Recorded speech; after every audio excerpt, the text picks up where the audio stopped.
Hello everyone, welcome back to the Almighty Blues FC. Yes, it's a fan channel for all to see. Well, again, for those of you who are still unaware, we have rebranded from RCBian Chelsea Fan TV to Almighty Blues FC. But that doesn't mean that there will be no cricket. Yes, it's a channel focused purely on football, but for the timing, you will see seasonal cricket content as well until we come up with Almighty Blues Cricket. So for those of you who are subscribed, please stay subscribed. And I hope if you're liking the content and the rebrand as well, you can smash that like button as well as press the bell notification icon because we are coming up with a lot of live streams. So hopefully, we'll have a lot more interactions, right? But as I say that, I believe there is also an Everton game which is going to kick off in about an hour's time. So hopefully you will enjoy this pre-stream, not about the Everton game for sure, right? Because there's a lot of games that have happened over the weekend. Of course, EPL is what we're talking about, but more importantly, it is the champions of Europe. Yes, champions of Europe are back, along with other teams, of course. We have to respect that Champions League week it is. So we had to come and round up for you what happened in the Premier League, what happened in the Champions League as well. And as I say that, I see a few people in the chat already. Thank you. Again, you must have seen basically there is a pinned comment as well as a poll. So hopefully you guys are participating there. And thanks for joining, Eric Blue, as well as Shrey early, as always, supporting the channel. And Jay as well, big up to you. And of course, there is Jade, who's also joined. And yes, we do have a Liverpool panel here that I'm going to quickly introduce. But before that, firstly, even also Leicester Till I Die TV, I have to recommend because a great channel that you guys, might be, tempted to subscribe to because they bring a lot of content and I love the content as well. Having said that, let me introduce you to the panel. Firstly, it's Maisie. Maisie, welcome to Almighty Blues FC. How are you? Hello there. I'm well, thank you. How are you? Great. Fantastic to have you. I know we've been speaking for a while. I've been on Devils United. That's Maisie's channel for everyone. The link is below. Please go subscribe. It is a news channel, but definitely great content. And I love the channel, right? I'm always there. So, Man United bias, but definitely a lot of content. But Maisie, I have to ask you, right? Being a Man United fan, no secrets there. It's clear for everyone to see. I hope, at least after the weekend, that Ronaldo scored 2 goals, a brace that is finally the Man United Twitter admin has stopped announcing Ronaldo, right? After seeing the signings that we had of Ronaldo, Varane, and you also had Sancho as well, you just get that little bit of a buzz thinking that we actually are going in this right direction and we are literally that one step closer to genuinely winning a trophy. If that's going to be not the Premier League, is it going to be the Champions League? Is it going to be the Carabao Cup, the FA Cup? It feels like our time has actually come to actually win this trophy, and I'm looking forward to seeing Man United this season, and I genuinely believe that Ollie is bringing us in that right direction. So it's good to see, especially now we've got influence in the team like Cristiano Ronaldo, that we're just going to go forward now and not 2 steps backwards. Well said there. But yeah, as an opposition fan and having seen Ronaldo for all those years, in the noughties especially, like I was tired looking at Ronaldo scoring goals left, right, and center. And the broadcasters, again, they're just so opportunistic, right? And then the moment Ronaldo comes and everyone is, behind him, and fair play, like he is the GOAT after all, like one of the GOAT for sure. I'll have to give you that. So yeah, we'll have a lot of discussion around Ronaldo as well as the United chances and Ole, of course. But having said that, let me bring on a rival fan, that is Michael Talks Football. Michael, how are you, buddy? Hello, Ankit. How are you doing? Great. Again, great to have Michael. I have been on Michael's channel. Fantastic channel and a fantastic guy. Michael knows his stuff, right? As an ask him any league, he knows stuff. And for me, you're definitely European expert, so respect to you for that. But Michael, I know that we haven't spoken about the Liverpool Chelsea game like after it happened, right? We spoke before it happened. So now that you've seen that and a game after that, do you still reckon that Liverpool have the attackers to repeat from the feet, that they had a couple of years ago, or you feel the other teams are just having a bit too much for Liverpool? I know that you're missing Harvey Elliott. Again, thoughts for Harvey Elliott there, but overall, what do you think? Well, I mean, this is going to be a long season. It's only been 4 games. So hopefully, if Liverpool can just stay healthy, that's the main thing. But now we just saw one of our players went down. And it just seems every season now with Liverpool, an injury happens. And hopefully, it just doesn't reoccur in the squad. And if we can just stay healthy, I think we can challenge. But it's a long, long season. And now we got the Champions League coming up on Wednesday. So squad depth is going to be key for Liverpool. Then we got to see who comes into the midfield now for Harvey Elliott. Probably will put now Henderson along with Thiago and Fabinho. But it's a long season. Hopefully we can challenge with United because I don't want to see Man United win the league. I don't want to see Chelsea win the league. And I definitely don't want to see Man City win the league. So I need to have Liverpool winning the league. And you speak of being champions of Europe, but have you won it 6 times? No, you haven't. Well, I'll leave it for another time, right? And maybe we'll come back like after the season, like, but yeah, fair play to you there as well. But yes, we'll discuss a lot of Liverpool, but I had to get in the Chelsea panel, and who better than Taron? Taron, welcome back, mate. One of my favorite, one of the channel's favorite. Great to have you back, but more importantly, kudos to you as well as to Miz and the other side of the coin. As you were at the game, great vlog there. I checked it out. Goosebumps time for sure. Like, how do you feel about it overall? Oh yeah, it was a great game. I mean, it wasn't the perfect first half, but in terms of the atmosphere back at the Bridge, at full capacity, Romelu Lukaku obviously back off the mark at Chelsea, and you can see the passion live in the stadium, especially that the cameras don't catch how much he's running after the ball, how passionate he is to make another statement at Chelsea. So yeah, that was nice to see. But in terms of the stream today, really happy to be on with, unfortunately, a Man United fan and a Liverpool fan, but some new faces on the channel. So excited to discuss football with them, obviously. And, these 3 teams are definitely going to be in the race for the title this season. It does look like it's going to be one of the best, title races with 4 teams that the Premier League has seen in a long, long time. So I'm really excited to get the opinions of some of these experts, and really excited to get into the stream as a whole. Perfect. And of course, Taron happened to even kind of meet or see John Terry live. Like, that was something which in itself was great. But of course, Taron also has a podcast of his own.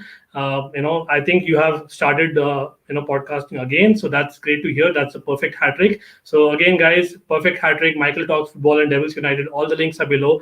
Please go smash that subscribe, until we start. And, we can probably have a discussion around it, even on their channels. More than welcome again, right? But having said that, again, a lot of people in chat. Again, big up to Chelsea Perspective for joining.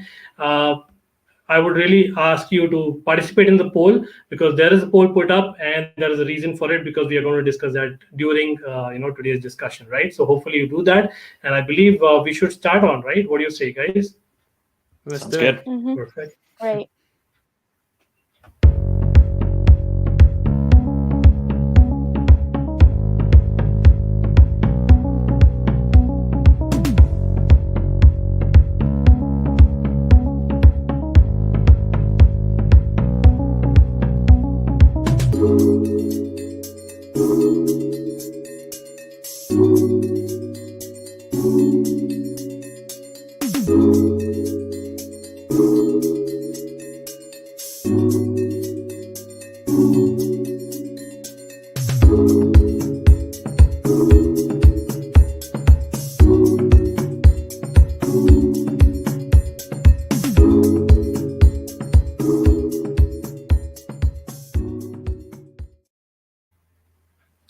Okay, so lots to talk about there. Obviously, being Chelsea biased a little bit, I'll have to start with the Chelsea game. That's the Chelsea Villa game. So, Taron, I know Saul was heavily criticized on Twitter. I know Twitter went bonkers. That's again an overreaction that Twitter world always sees. But you were at the game. You actually watched it live. I don't know, was it just me? Like, for me, I know that he had a very bad first half, especially the second half of the first half. But in the first half of that first half, he had a couple of great long passes, which is something of a bright spark that not many of our midfielders have, right? Do you see that as a positive, or do you actually go with what the Twitter world thinks? The only positive I'd really say is he looks quite good in the air so far, and obviously that doesn't take a lot of adaptation. You're good in the air, or you're not good in the air. But I couldn't really think of a harder test in your first game in the Premier League against John McGinn, who's fresh. He always plays well against Chelsea. Such an aggressive, physical presser of the ball, and Saul Niguez did really struggle. You saw the chance where Watkins had their shot blocked by Silva. Sal got past him again. He got a bit overconfident. Then McGinn turned back straight away and said, "This is the Premier League, mate. This is not La Liga." He won the ball back, and straight away it was a goal scoring opportunity. So yeah, from what I saw in the first half of the game, it was quite worrying. Obviously, how poor he was. He was quite lethargic. Even the weight on the passes, it didn't really seem like the Premier League kind of standard. It was quite poor, quite lethargic. But it's his first game in the Premier League. Look at Thiago Silva's first game. Look at Kai Havertz's first game, and look how they are now. So all I'm saying is give the guy a bit of time. The La Liga and the Premier League are massive, massive differences to each other. Many, many players have struggled. Thomas Partey, such a physical CDM. He struggled when he first came in to Arsenal. So, I'm saying give him more time. Give him the Zenit game on Tuesday. Still play him. Obviously, it's the first game that he struggled with. He definitely will get up to scratch very, very soon, and we'll see the best of him. Because what I saw, you can see he's a bit lethargic, but you can tell he has star quality with his movement, the way he moves around the pitch, the way he glides around the pitch, how he shows for the ball, how he creates space in midfield. It is quite smart. But yeah, I think Tuchel's system is obviously a lot different to Simeone's system. Obviously, much more attacking minded, a lot more possession, more counter attacking in the other half. So yeah, I think it'll give him time. The Chelsea fans were getting a bit restless at times, but I'm sure they will warm to him very, very soon in the stadiums. And yeah, I think he will do well. But yeah, from a debut point of view, it wasn't great, but I'm 100% sure his star quality, his Champions League experience, his international quality will shine through very soon, and we'll see why we took him on loan from Atletico Madrid. Absolutely. And for me, I have to say, I was surprised that he was actually picked to start. I know Jorginho and Kovacic had a lot of games during the international break, right? But again, Premiership, game to kind of, debut against Villa, which is not an easy team, was kind of difficult. I get that. And Jorginho, talking about him, again, the European midfielder of the year, right? Or a European player of the year. He is basically someone who just kind of, is so calm, right? In the second half, you saw the difference clearly, and that's something that Saul will hopefully pick up, especially in the Champions League games. It's a fantastic opportunity that. But talking about midfielders, right? Again, another midfielder that me and Taron are big fans of. I'll probably come to Michael for this because, again, we'll be very biased there. This is Kovacic, right? As in Kovacic for us, someone who's really underrated. Taron has gone on record saying that. I've gone on record saying that on multiple channels as well as multiple streams. But Michael, do you think, what Kovacic brings to the table, someone who kind of passes the ball from midfield, carries it forward with that dribbling ability? Are there really many midfielders out there who bring that quality? Do you think Chelsea and fans in general should appreciate him more?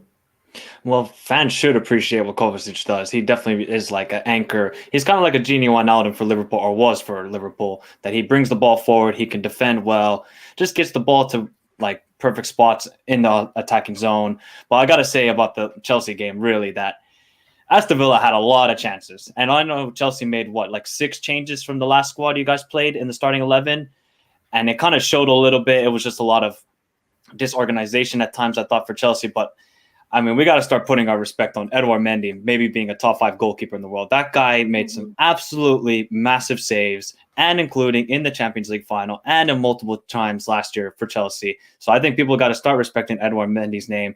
And then Romelu Lukaku. I mean, he left Tuanzebe for dust with that fake shot and then put it into the bottom left corner. This guy is an absolute beast and will continue to be a beast for Chelsea. And I'm scared, even though he didn't really do much against Liverpool. But I mean, it was his second game back in the Premier League. So Romelu Lukaku, I think he's going to score 25 goals this season easily.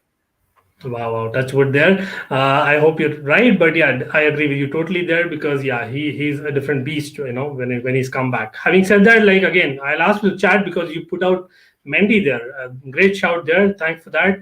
But chat, I don't know, do you guys think that, Mendy kind of deserves that man of the match against Villa? For me, probably yes, but I think the official man of the match went to Kovacic. Again, being a Kovacic stan, I'm saying that, but that's just me. Again, Lukaku, Mendy, Kovacic, I don't know who was the man of the match. Chat, please comment. Meanwhile, I'll have to come to Maisie because here is Romelu Lukaku, an ex-Manchester United player as well. So who else to ask, better than Maisie? So Maisie, I know that a lot of United fans, criticized Lukaku while he was there, even later on, saying that he doesn't have it in him in big games. He doesn't have that first touch. But again, we're talking about years ago, and now what you see of him. I'll just give you an example. I know Kovacic scored a second goal, and that deserves a mention. But Lukaku getting the first and the third goal, like the way he took it, especially that first goal, right? As in, like Michael said, that's something that I did not see enough of him at United, and even the third goal, right? He waited for all those passes. I think we had about 15 to 20 passes, and then just bang, like that kind of finish. Is that something that as a United fan, during his United days, you saw it coming?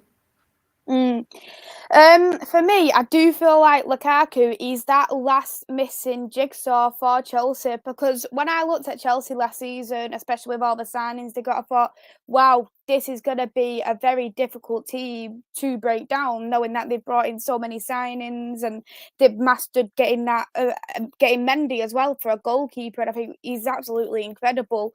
But knowing that the only position they really needed to get in this window was a striker, which they did do that, it was absolutely incredible.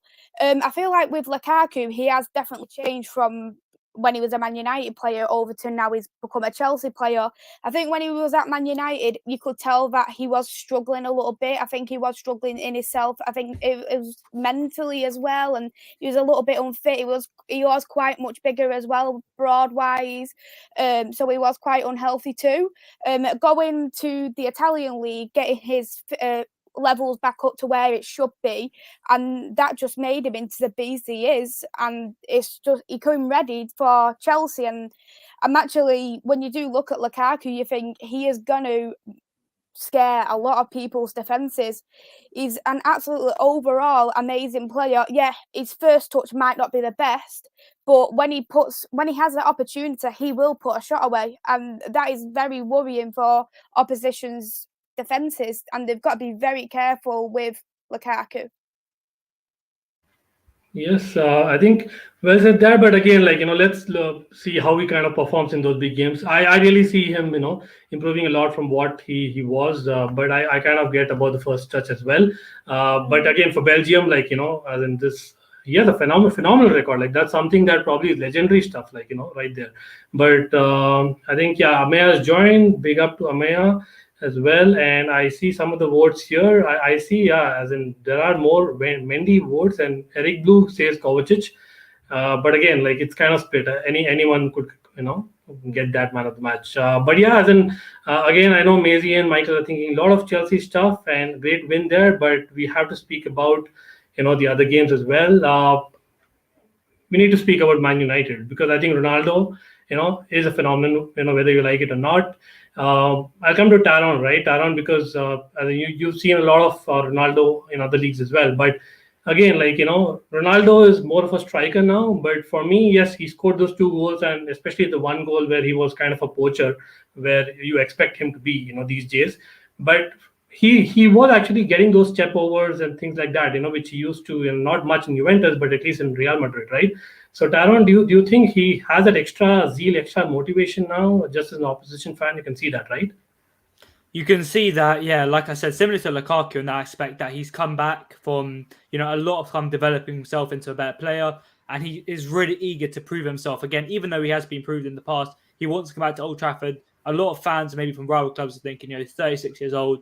He didn't have the best season at Juventus that he's known to have in his previous years, but he wants to prove people that he's not at too old of an age, and he can still perform to a world-class level at the club. And you can see just by the first goal, his instinct, his experience to get into a great position to poach on that shot. Yes, it was a mistake by Freddie Woodman, but how many strikers in world football would have predicted that, would have anticipated the mistake and leaped onto the ball and tapped in? You could say it was just a tap in, but I think it was so much more complex than that. The second goal, I know, again, Woodman threw his legs, but such accurate finish, a great run, and a really, really world-class finish. So as a rival fan, I'm quite worried, obviously, seeing Ronaldo. I do think Man United have some great strikers. Was it Edison Cavani? But I don't think right now he's up there with one of the best strikers in the Premier League anymore. Marcus Rashford, I feel, is better. Because a lot of times Man United played in small games and the big games, they did miss someone up front, a focal point who really will dictate the team. And I think Ronaldo is that player. And obviously having a world-class striker up front is never a bad thing to have in your team. You can rely on them in them clutch moments. When you need a goal, when you need a header, something like that, he'll always step up for the team.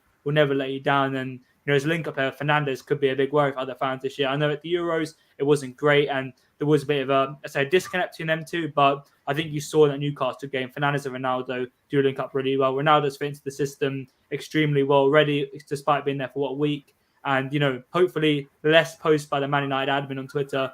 Every 5 minutes seems to be a new post about Ronaldo, but in terms of his abilities, I think he's going to be absolutely superb for Man United. And I think it's going to be Lukaku versus Ronaldo is going to be a very, very, very interesting battle this season. Yeah, and that's the poll, right? Again, like people in the chat, I hope everyone has voted. But as I say that, welcome. This is Football. Don Osam here in the house, as well as Rich Sports, always supporting the channel.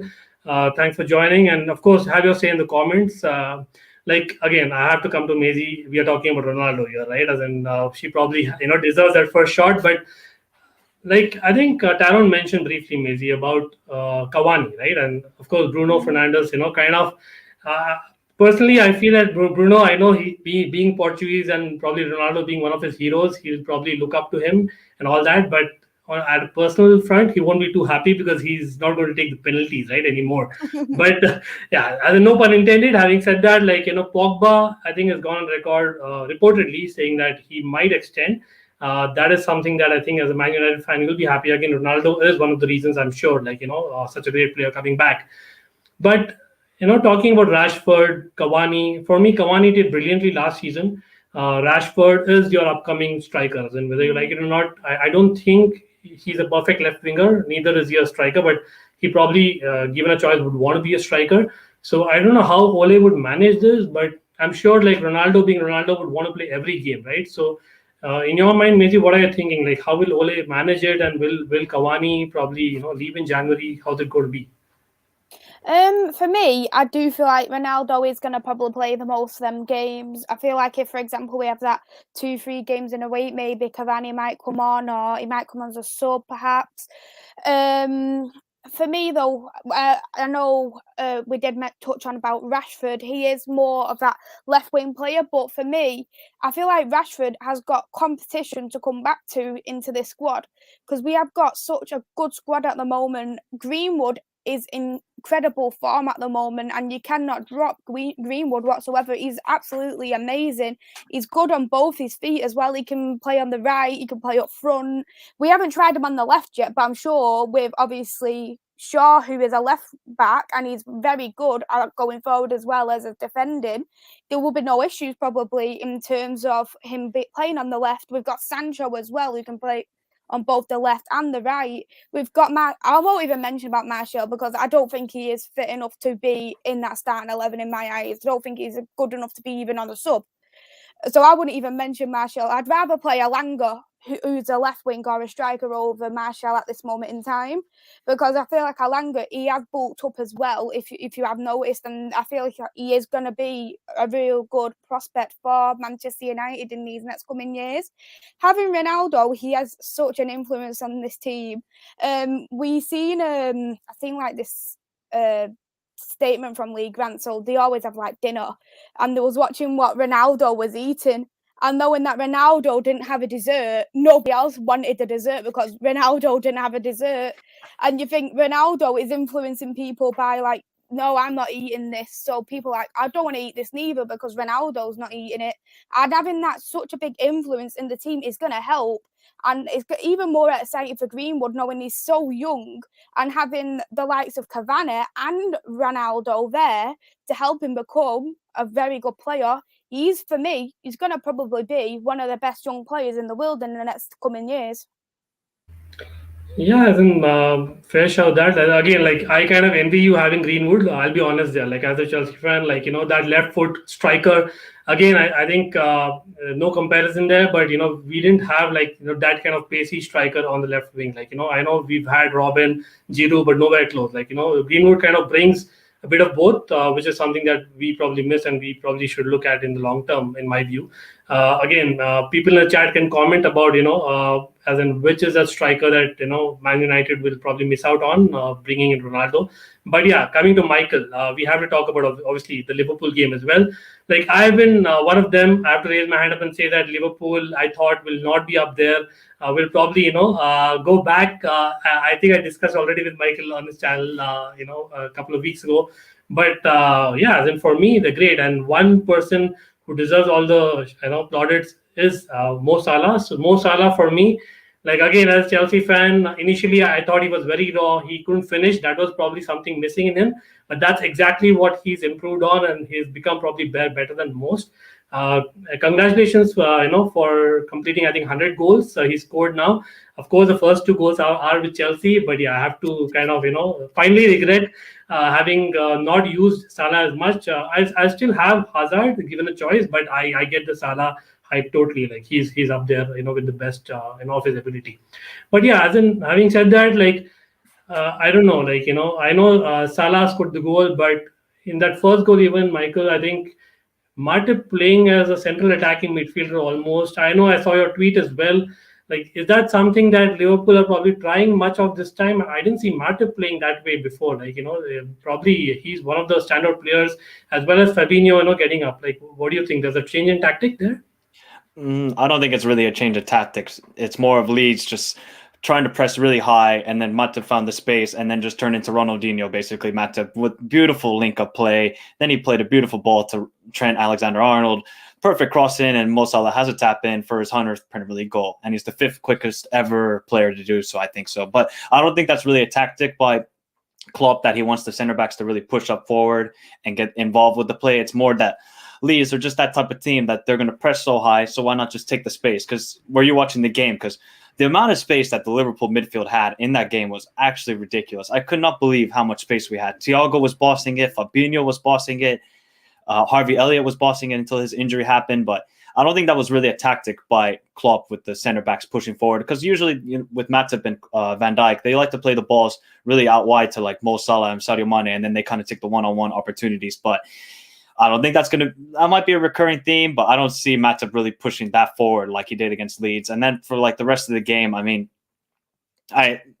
Liverpool played really good. It should have been 6-1. I mean, Sadio Mane should have had a hat-trick during the game. He shooting boots and his confidence is low, even though he got the goal in like the 93rd minute, 92nd minute.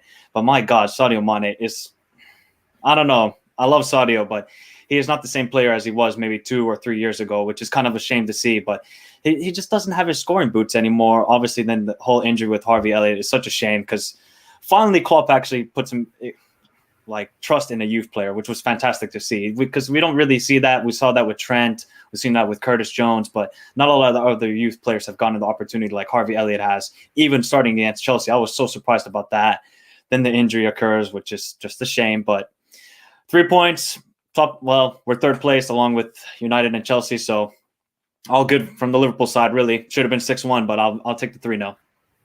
Yes, and you mentioned, I think, Trent there. Like, I think, again, Trent, if I'm not wrong, he got an assist and equaled Gary Neville in the number of assists. And again, I kind of criticized Trent a lot publicly on Twitter, saying that he doesn't defend enough, and I'm in the Reece James, boat, so to speak. But yeah, I have to give Trent a lot of kudos there because I think he equaled Gary Neville in 267 lesser games than him. So that tells that he's actually that level of, right back or right wing back, as you may call, right?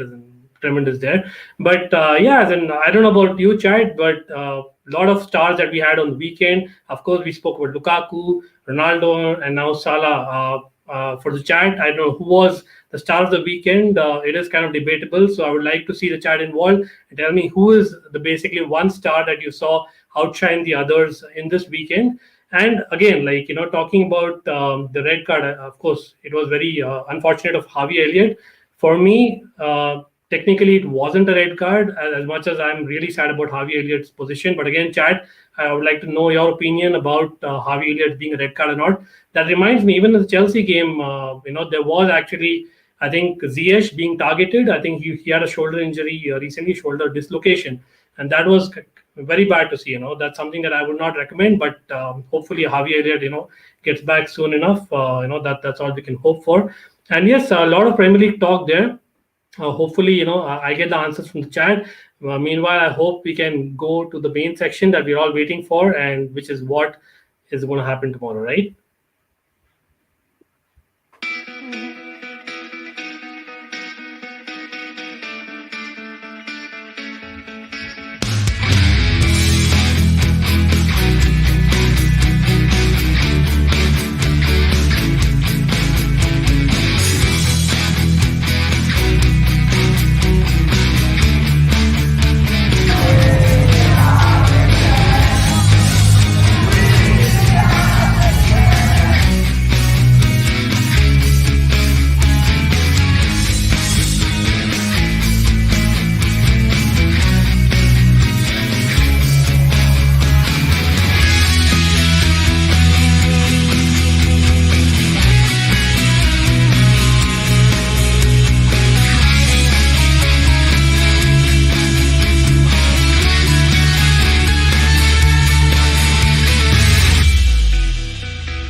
Wow, some goosebumps there, right? At least as a Chelsea fan for sure, and hope people in the chat also recall something that we can never forget. And I'm sure like a lot of good matches to look forward to, right? But having said that, I'll just quickly share the groups so that you guys can comment on the groups as well. Let me share my screen quickly, and then we can probably start the conversation. Obviously, we'll get back to the other games as well on the Premier League, but I thought let's cover the Champions League because everyone's excited for that. I hope you all can see. Taron, I know that again, Chelsea's group, it has Juventus, Malmo, and Zenit, as you can see, Group H. On paper, we said that Juventus is a tough team, but Juventus have started like Arsenal in their league, and they just got, I think, 1 point. I think even worse than Arsenal in their league. So again, that's a great position to be in. But again, we cannot take Zenit too lightly, because for those of you who don't know, Zenit were actually Russian champions, and they haven't lost for a good few months, if I'm not wrong. Also, the Russian league has started, I think, well in advance. So they're probably more ready than Chelsea physically, as in possibly. So that's something that you would buy. I don't know, Taron, do you think as in Chelsea will experiment knowing it's Zenit, or do you think Zenit is probably physically more ready and that'll make us probably play with the same team? And also try and share what we played, but yeah, you can probably tell me what your lineup is going to be like. Yeah, I probably wouldn't say we're going to experiment. It's more that we're trying to bring players back to, match fitness. Ben Chilwell, I think, will be involved. He will start the game. I do predict Sal Niguez to maybe, get up to scratch with Chelsea's tactics, and he will start from the beginning. And, I feel like he does have the mentality to put that kind of pull half behind him and start the game. But quickly on Zenit, I know you said that, they've been playing for quite a while. They started their league at the start of August, I believe. They've been in electrifying form for a few months and towards the end of last season. So I do think Zenit could be a banana pill if Chelsea don't take it as seriously as it is. Even though they are, in the Russian league, it's much easier. Their lineup is nowhere near as expensive or filled with quality as Chelsea is. But I feel like if we do take it easy, it could be similar to the Valencia game that at Stamford Bridge a few years ago to the day, I believe it was, where we took it quite easily and Valencia managed to get the win with a late goal from Rodrigo. So, yeah, I do think it could be a little bit of a banana pill, but obviously I back Thomas Tuchel to put out the right tactics. I back him to put the right manager, the right team out, and really punish Zenit. But in terms of the lineup, I'd probably say Mendy, obviously, in goal. Like you guys were mentioning, Michael and Macy, Mendy is absolutely superb. He's absolutely up there with the best goalkeepers in Europe, and I don't know why all these Sky Sports pundits aren't rating him as highly as Alisson and Ederson, in my opinion, anymore. In terms of the back three, I'd probably go with Antonio Rudiger, Andreas Christensen, and Thiago Silva. And then a right wing back, I'm going to go with Azpilicueta. In terms of double pivot, I'm going to go with Sal Niguez and Jorginho. I think Kovacic and Sal didn't really work in that game. They're both too kind of box to box, and we need someone who's going to hold there and stick to the position and dictate possession. And the left wing back, I'm going to bring Ben Chilwell back in. I think, there's been talk, an interview today that Chilwell did feel a bit disheartened after the Euros campaign, after his amazing run with Chelsea, and he didn't get even 1 minute, I believe, at the Euros due to Luke Shaw's amazing form. So I do believe Chilwell will come back in for this game. And the front three, I think Romelu Lukaku. It did look like, from what I was saying, Stamford Bridge, he did have a slight issue with his thigh, but nothing's been said in post-match presses. Nothing's been said. So I think Lukaku will start front. And I think, it's difficult. I think Mason Mount will probably come back in. That's what I'm going to predict. And in terms of the other forward, I'm going to go with Kai Havertz. I think them three were playing really well against Arsenal, against Liverpool in that first half. There was a bit of mistakes in the final third, but they do look like our best front three on paper. And I do think they could cause a lot of damage, that really, really strong Russian back line. So, yeah, that's what I'm going to say for the game. I think, like I said before, we can't take it too easily. I'm going to be at the game. So if anything happens, Ankit, I will message you. Don't worry about it. But, yeah, I think it'll be a very interesting game. Perfect.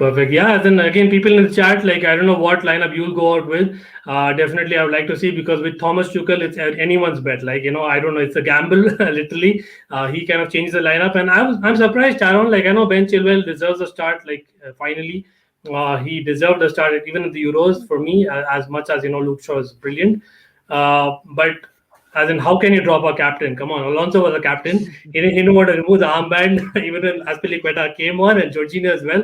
So I don't know, that's pretty rude of you. But yeah, I get you and I go with you, and I would actually go with Ben Chilwell as well. But yes, as we said that, let me pick up a few more people. Blue Clouds TV in the house. Thanks for joining, and I hope. I see a few comments. Saying that I don't think Mane is done. I just think Liverpool frontline has a weird relationship and it's somehow affecting their performance. As in there are kind of calls about Salah, being greedy for goals at times. But I would say, come on, he is the second, I think, highest African goal scorer in the Premier League, and he wants to break Drogba's record. As much as it, really is not great being a Chelsea fan saying that, but I think he probably will, to be honest, and he's gone on record saying that as well. So. That's his mentality, right? And Eric Blue says, Mane might be done.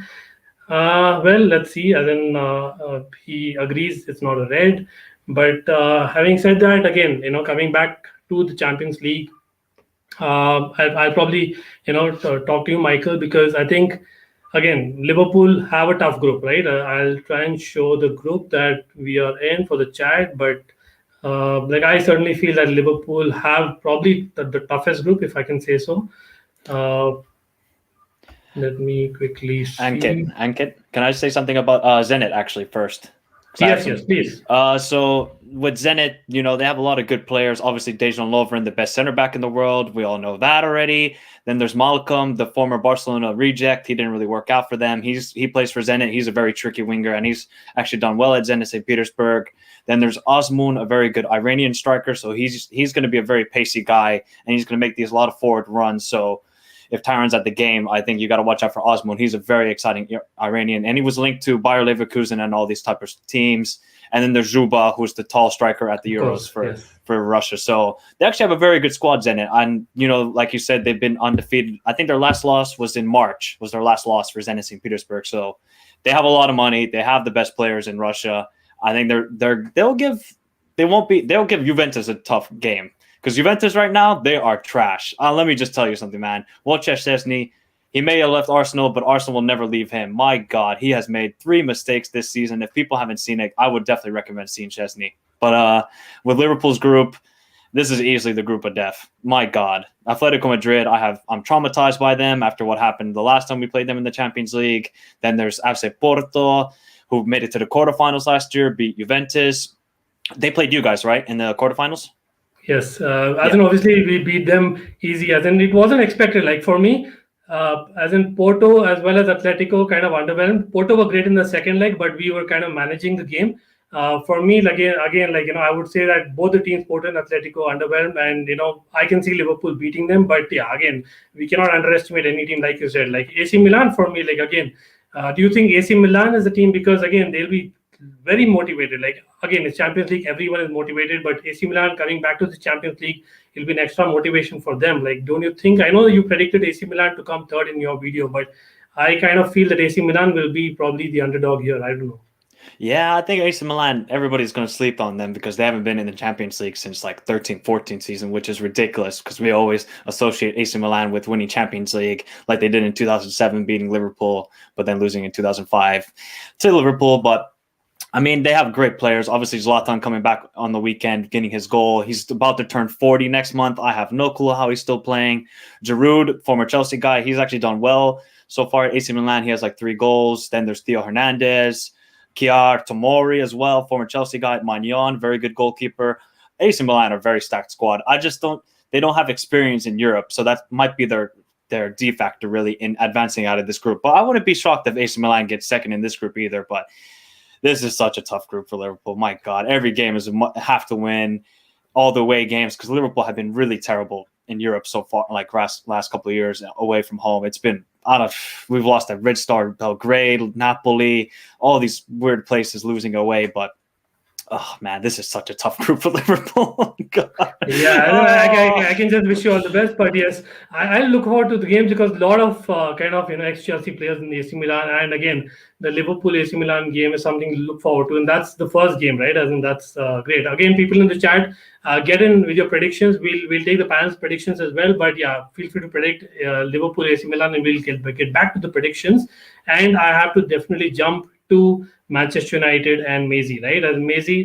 Again, I think looking at Manchester United Group F on paper looks pretty simple compared to Liverpool's group for sure. But again, there is a banana skin out there. For me, Maisie, last season, last time that you were there in Europe, that goal, I think I can't pronounce the name right. That's why I'm not taking the name, but it's a Turkish team, right? The Dembaba's ex team, right? That team, kind of surprised you with that, corner tactic that Ole had. I don't know what that was, but I'm sure now Man United have the defense in place. That's not something that you would foresee, right? As in, you can see Man United managing the group well. Do you see you topping the group easily, or what do you think? What's your prediction? For me, we should definitely get out that group 100%. We should be into the knockout stages of the Champions League. We do. I feel like this squad, this group we have, it's probably one of our best groups we've had in quite a long time.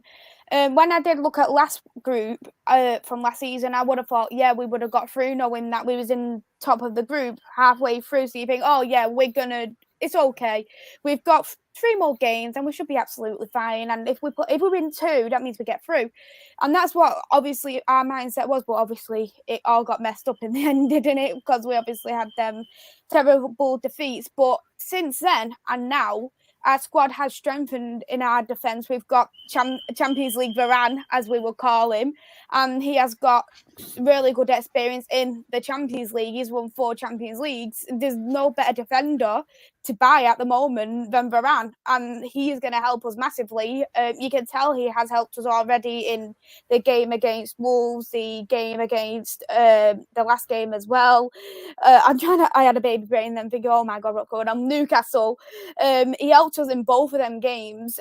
Him alongside Maguire is absolutely brilliant. He's a very fast defender, and if, for example, there is that little bit of a silly mistake in the midfield, Varane is there and ready to help us because he's very quick, whereas Maguire is more of a slow type of defender, and he is good in the air, for instance, for set pieces and free kicks. But overall, it is a brilliant buy, and he is going to help us.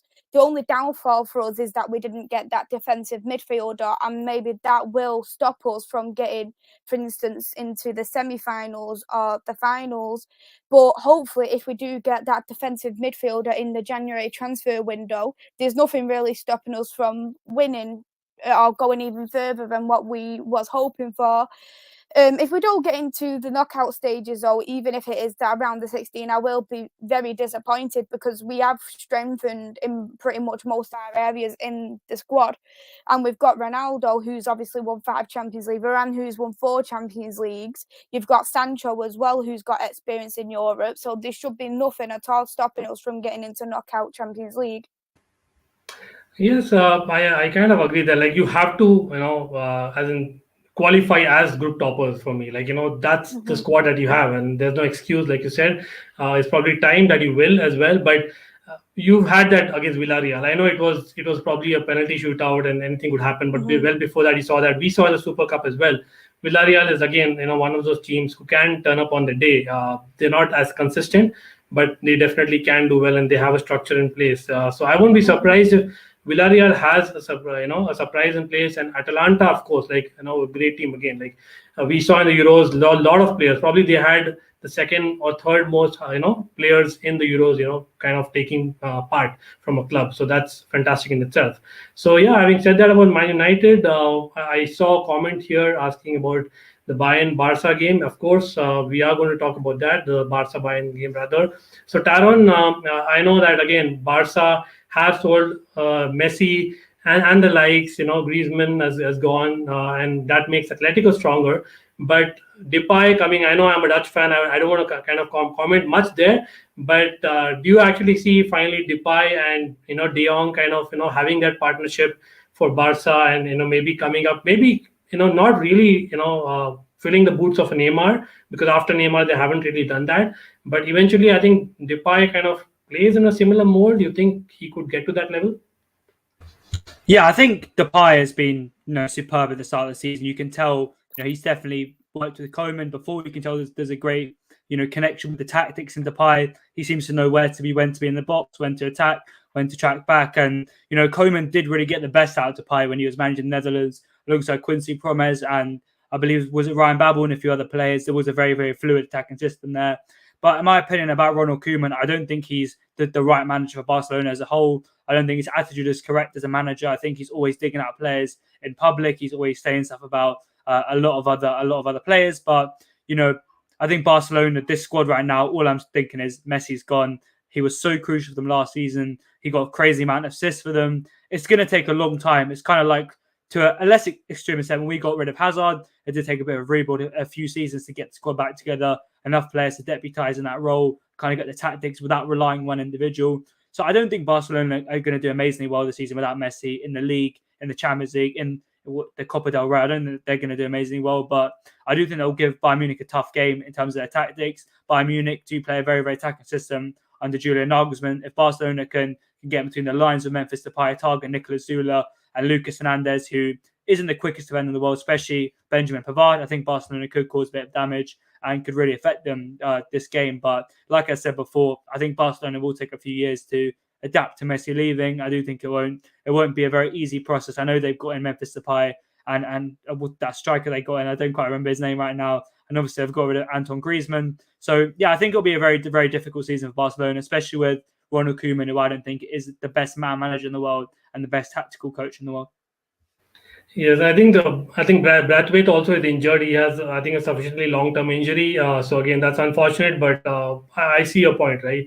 Like I say that I have a view from the stands. That Josh from view from the stands is here. So big up to you for joining. And yes, talking about Bayern, Barca, as in Bayern, of course, have I think a weak defense sometimes. So that's the only thing Barca probably can make use of for me.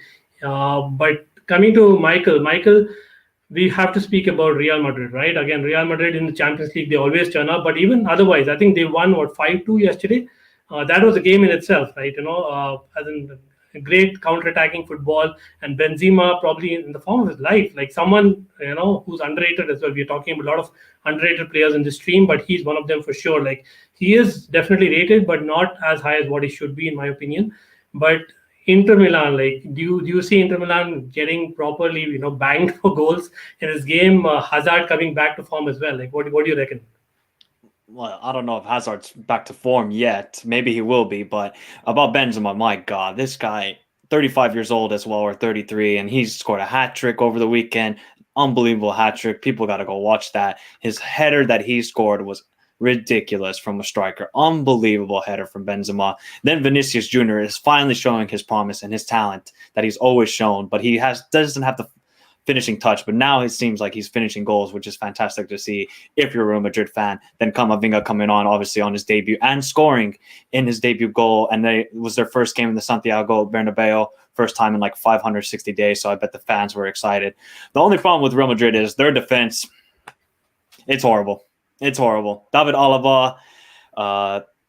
Injured, I guess, right? Yeah, I think he's injured now, yes. Militao, that's the name I'm trying to think of. Militao. Yeah. Nacho. That defense is not good at all. And I think Carlo Ancelotti talked about that after the game. He said that our defense is not good, but our offense is A+.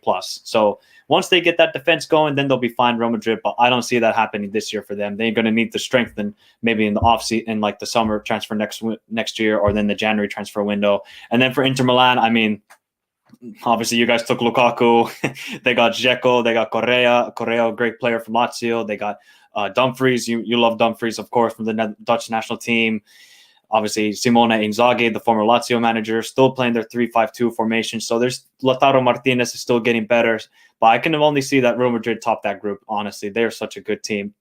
I just think Inter Milan are kind of going down a little bit, but they still have quality in their squad. And I wouldn't write off Shakhtar Donetsk. They're a very good squad as well. They beat Monaco in the playoff round in the Champions League, and they have a very good manager in De Zerbi, who was the former manager of Sassuolo, and he did amazing things with Sassuolo. And they have a lot of good players like Lassina Traore, former Ajax player. So I wouldn't write off Shakhtar Donetsk. And then the last team, CHEvsAVL, well, what can I say about CHEvsAVL? They have Adama Traore, but Adama Traore who can actually score. He actually plays for the Mali national team. So that's all I got to say about CHEvsAVL. And in their first ever Moldovan squad ever to qualify for Champions League. And they don't even play in Moldova. That's the funny thing about it. If people want to search that up, they don't even play in Moldova. They play like in a breakaway region or something like that when I was researching about them. So, and their owner, I guess, shady businesses and all that sort of stuff. So very interesting group. Wow, thanks for that, Michael. Definitely great stuff there from Michael. But yes, definitely like Carlo is capable of getting the best out of Hazard. That being said, Hazard seems to underperform when he's in the center of attraction. I actually watched the game yesterday and I saw those turns and tricks that he does and that he did at the Euros at times. But again, it's about his fitness. And if he can keep that, for me, Hazard still has it in him. He has it in him to, has that moment of magic. And that's what Hazard is known about, right? He was never the 90-minute, 100% kind of player. And it's just a fitness for him. Like, hopefully he kind of gets it up. But yeah, as in, again, people in the chat, what do you think? Like, is there an upset in this particular group stage? Match day one, definitely for me, Bayern, Barca. For me, Barcelona may just upset Bayern if they're able to get their defense going. Inter Milan, I definitely don't see them upsetting Real Madrid, like I said, but I think a couple of shouts, should be for the other teams. I think Dortmund have a good team, but I can see Dortmund getting, upset because they don't have like that kind of squad what they had kind of last year. So hopefully, if the teams kind of get over them, who knows, right? But yeah, great stuff that. And yes, we've discussed a lot of Champions League and Premier League. I kept the best for the last, and if you're liking, guys, smash that like button. Because again, this discussion, I'm sure a lot of us Chelsea, Liverpool, and Manchester United fans, will not want to miss. It's about Spurs, right? I don't know if there are any Spurs people in the chat, but them losing 3-0 to Crystal Palace, as in, I know the red card was there, and thanks to Tanganga to kind of go that way. But again, like I know for someone who follows a lot of European football as well, Taron. Edward from Celtic, for me, he is the kind of guy who, actually has it in to score a lot of goals. He took, I think, 2 shots out of maybe 5 minutes that he had. So that tells me that he's probably, in the race for Golden Boot. Do you think Edward is that good? I don't know. I've not watched much of him at Celtic, but any news there? Yeah, I saw some crazy stat on the XG philosophy that said if he continues his goal scoring record in the Premier League, he's going to get 400 goals a season, which obviously is just a very, very funny fact, but obviously very unlikely. But Edouard has done amazingly well at Celtic since Moussa Dembele left to, I believe, Lyon. Edouard has really stepped up and been that replacement. Obviously, the last few years for Celtic has not been great. Steven Gerrard has really taken dominance of that league with his great Rangers team, but Edouard has been one of them bright sparks in that team after Kieran Tierney especially left. He is definitely the one-star player who I'd say that Celtic still had. Now he's gone. He's going to be very hard to replace with Celtic. But in terms of Crystal Palace, yes, they definitely were missing a top striker for many, many years. Benteke, when he first came to Crystal Palace, he was absolutely superb. And since then, you can see his goal scoring record has really dipped down. I believe there was a season where he only scored 2 goals, I think. He started to pick up a little bit, but definitely not the same striker who he was, Crystal Palace, Aston Villa, in the 2012-13 season. They tried to replace him with Michy Batshuayi. They tried to replace him with Andre Ayew, but it never really worked out. Now I believe they've got a really, really clinical, proven striker, and you can see even though he's trying to adapt to this league, he had 2 chances, similar to Lukaku, in my opinion. He had just had 2 shots in the whole game, and both really, really clinical finishes. The first one, the movement after Zaha cut back to get to the edge of the box where there was a bit of space. Past Joe Rodon, and it was a great finish. The second one, he made a great run into the box after Conor Gallagher finding perfectly, and a great finish, a very emphatic finish past Hugo Lloris. So from what I've seen so far, similar to Lukaku, again, I'm comparing everything to Lukaku. He does seem like the missing jigsaw, similar to what May said earlier in Crystal Palace's puzzle, and he is what they needed. They did need some kind of rebuild, especially after Roy Hodgson left. They've got new defenders, Joachim Andersen and Mark Gurhey, and then that forward line. So with Hart, Elise, what do you call it? Who did I just say? Edouard, and obviously all the other attacking options in the midfield, they do really, really look like they can be a force this season. And the Vieira plays great attacking football. So I'm excited to see what Edouard can do because he started off really well. Just about building on this. Don't just score 2 goals, then go start games for the next few games. He needs to stay consistent and really be that focal point to link up with Zaha, link up with Eze when he comes back, link up with Elise and Gallagher and all these other players. But from what I've seen so far, really, really impressed. Yes, and I know I went against Spurs there, but I enjoyed it. Like, I have to kind of put it out there. But I'm sure like the Spurs fans would probably enjoy 100 years down the line if they're able to topple Chelsea. But yeah, having said that, talking about rivalry, right? Maisie, Man City, right? I know you're a Manchester fan, but I would like to know your views because Man City for me. Again, we didn't cover them in Champions League because I wanted to speak to you about it. Both Premier League and Champions League, they didn't sign a striker, but they're playing Gabriel Jesus in the perfect position. I didn't anticipate him playing the right wing position so perfectly. And they're winning dirty. Like the win against Leicester wasn't really a great win. Leicester almost got a goal with Vardy again. I know that bogey team and the bogey player, but for me, if Man City is able to beat these teams dirty, as well as the Champions League football that always require you to go pragmatic as well. You see Man City going ahead in the Champions League, especially PSG, definitely are bottlers in the group, right? What do you think? For me, I was honestly just sick of Manchester City winning the Premier League. It's just very annoying now because you just see so many City fans, we're much better than Man United, but you just think, calm down, wait till you have this history and then come back to us. For me, though, with Manchester City, they haven't even got their priority signing, which was a striker. And that is actually very, very worrying. They need an overall perfect striker. They've lost Sergio Aguero, who is an amazing striker. As a rival fan, I cannot knock Sergio Aguero at all because he's honestly an amazing striker. He's done so well for Manchester City over the years, and fair enough if he does want that new opportunity at Barcelona as well. He didn't get that much game time last season due to injuries, and he was on the bench quite a lot, so it's completely understandable that he did want to run down his contract. But Pep Guardiola should have thought, right, we need a new striker. They did look at Harry Kane. Harry Kane did not obviously want to come in the end, but why not go for someone like Haaland for one? He is 150 million, but he would have done absolutely well in the Manchester City squad, knowing that all the players he does have around him, like they've obviously brought Grealish in now, who I don't think was a priority for Manchester City, as they have enough midfielders because they've got like Kevin De Bruyne there, they've got Gundogan there, they've got obviously Jesus, who wants to play on the wings now. He doesn't want to play as a striker. They've got Fernan Torres. They've got Sterling. They've got Mahrez. They've got so many players. What is the need for Jack Grealish? I don't see what the need was. And to pay 100 million for an unessential signing, it's ridiculous. Now they've done this, they've got to play someone as a false nine. So they're probably going to look at Torres perhaps, or maybe Jesus when he wants to play as a striker, or they'll play maybe Sterling as a false nine, and that's not going to work in every single Manchester City game. There's going to be teams like us, for instance, because they are that good against. If you look at our record since Ollie came to Manchester United, our games against Manchester City in the Premier League, they're not good. They don't win against us.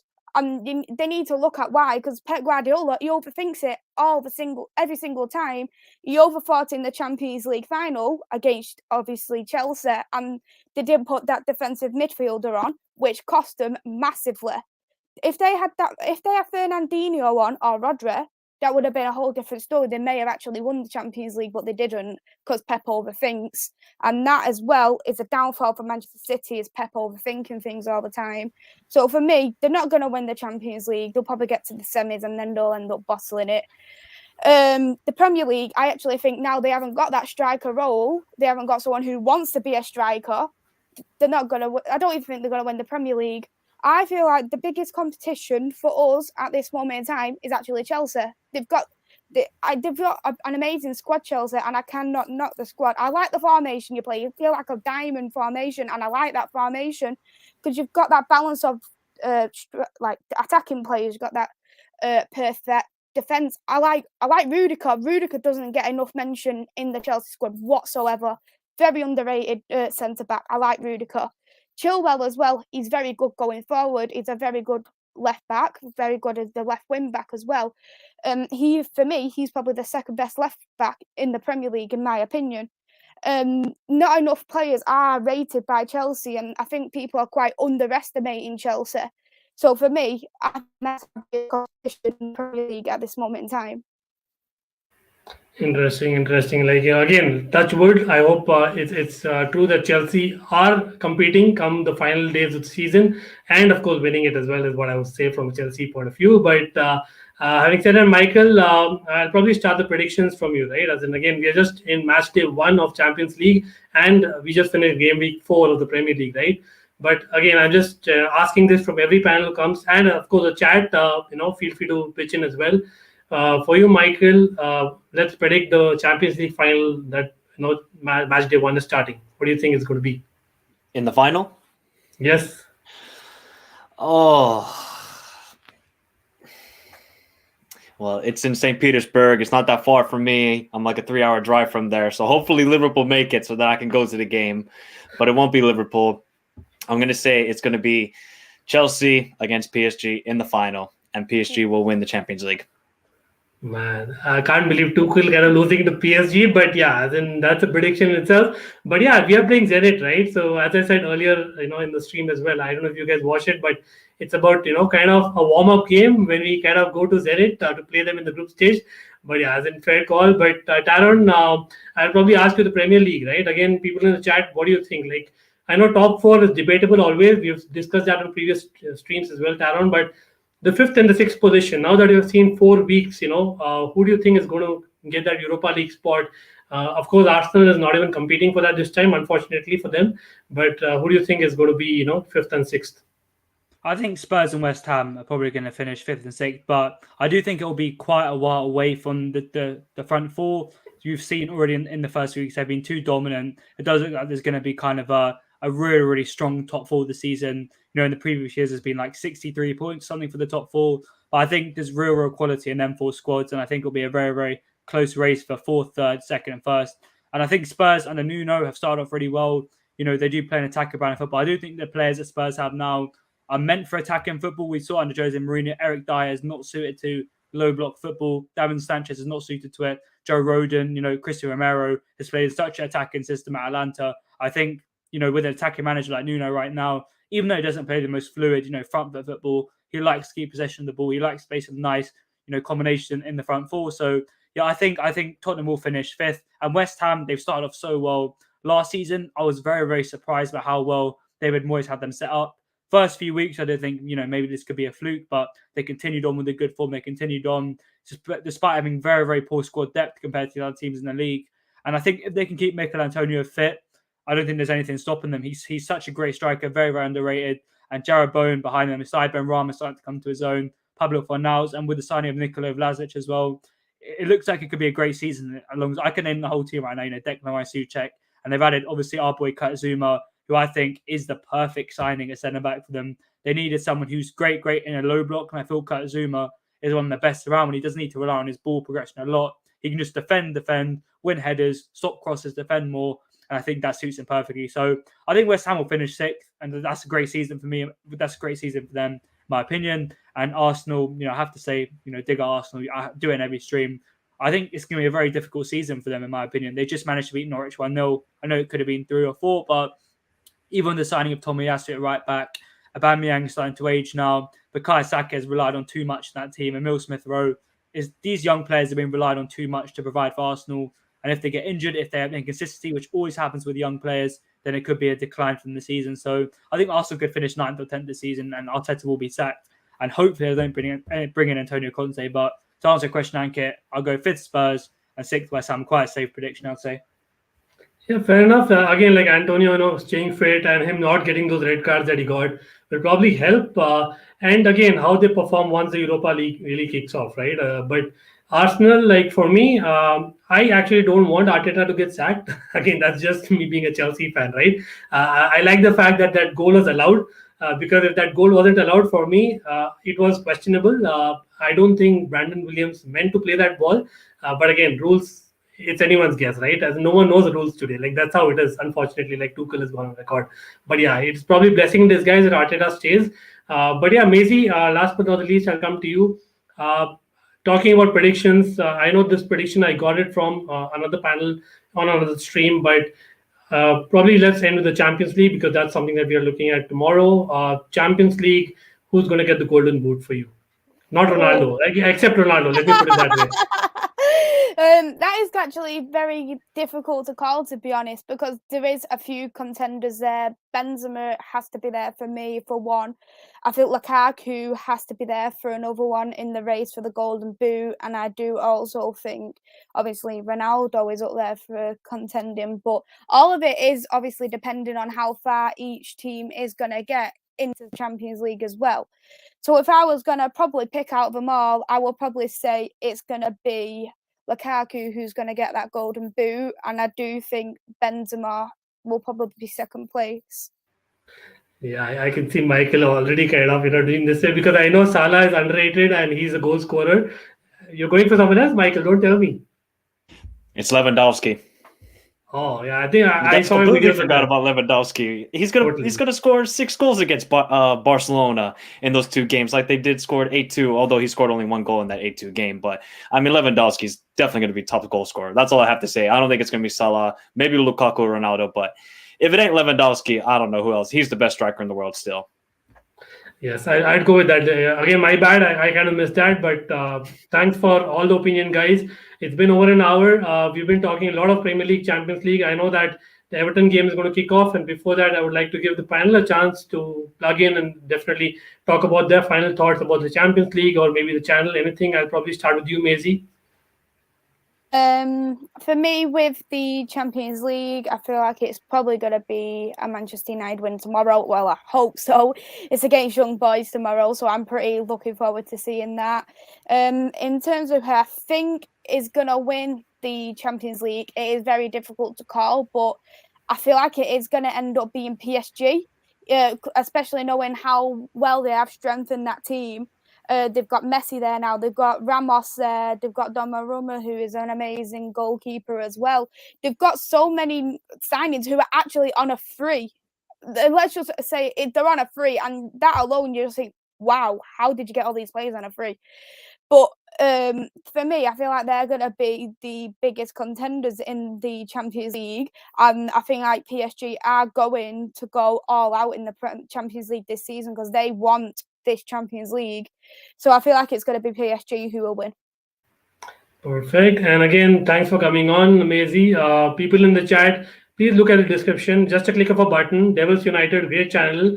I know United bias channel, but I've been there and we had, I think, a great discussion. And I've always seen, a lot of streams where we discuss a lot of football in general, just like we do it on Almighty Blues FC, right? So thanks for coming on again. But Michael, over to you, brother. As in anything that you'd like to share about your channel or maybe any final thoughts?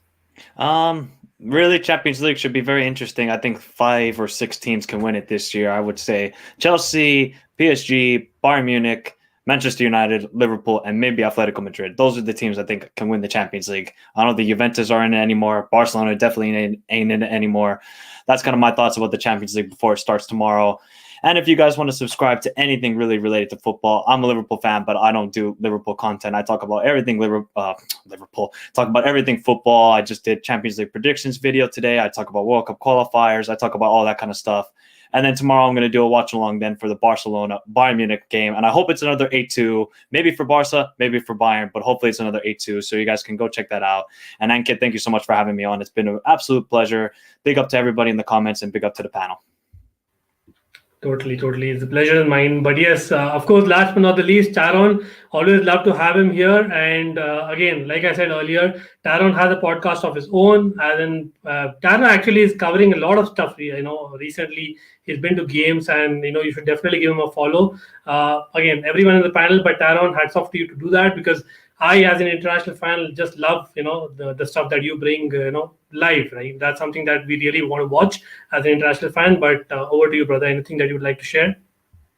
Yeah, just quickly on the Champions League before I kind of discuss all that. I don't think PSG are actually going to win. In my opinion, Pochettino is not the right man to get the best out of all them big names in the dressing room. And last season, they fell short to Lille. And I know all these additions have come in, but that's just my opinion. I don't think he is the right manager. Tuchel just managed to do it. And look at the madness Tuchel's doing right now. So that's just my opinion. And That I'll just quickly end off on that before anyone in the comments starts slating me quickly. But in terms of the content I'll be making tomorrow for the Zenit game, I believe we'll be doing a pre-match live stream live on the other side of the coin, and I'll be making a match day vlog as well regarding the game. The atmosphere, how it is. I haven't been to a Champions League night in I think 2 years or something now, so it's going to be really exciting to do. And a lot of content. The Aston Villa Carabao Cup game will be covered on the channel live. The Man City game at home will be covered live. A few other games in the future that you guys will see will be covered live. And the Perfect Hat-Trick podcast, we made a new stream regarding how Thomas Tuchel's 3-4-3 is unique compared to other similar systems with Let's Talk Ball with Alan. So if you guys want to check that out on Spotify, Apple, it's called the Perfect Hat-Trick podcast. You can check that out as well. And just end things off, check out Macy. Everyone subscribe to Devils United. Everyone subscribe to Michael's Talk Football. And obviously Ankit. I love this channel so much. Always want to come on here.